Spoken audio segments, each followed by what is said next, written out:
Let me talk this through with you because it's important to appreciate what happened when, and I understand that. Obviously, the post, the diplomatic post of American ambassador, really important post, and Peter Mandelson, before he was appointed, went through a due diligence process. That's the propriety and ethics team went through a process, and therefore I knew of his association with Epstein. But had I known then what I know now, I'd have never appointed him.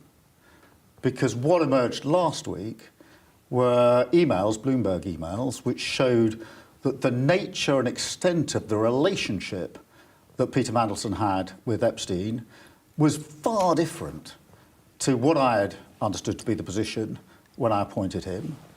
On top of that, what the email showed was he was not only questioning, but wanting to challenge the conviction of Epstein at the time. That, for me, went and cut across the whole approach that I've taken on violence against women and girls for many years, and this government's approach. On top of that, what emerged last week, on Wednesday evening late, were Peter Mandelson's responses to questions that have been put to him by government officials. I looked at those responses and I did not find them at all satisfying. And therefore, on the basis of those three things, the nature and extent of the relationship being far different to what I'd understood to be the position at the point of appointment, the questioning and challenging of the conviction, which, as I say, goes to the heart and cuts across what this government is doing on violence against women and girls, and the unsatisfactory nature of the responses from Peter Mandelson last week to the inquiries made of him by government officials, I took the decision to remove him.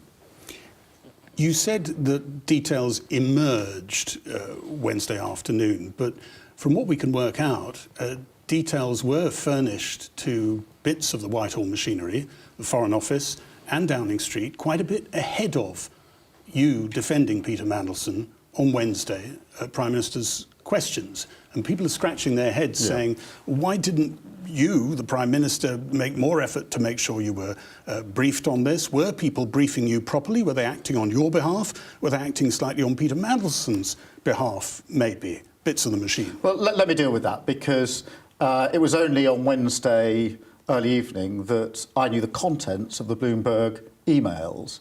It was only very late on Wednesday when Peter Mandelson replied to the questions that had been put to him by government officials. And it was on that basis that I took my decision that he should be removed. What I knew before PMQs was that there had been media inquiries. I didn't know the content of the Bloomberg emails.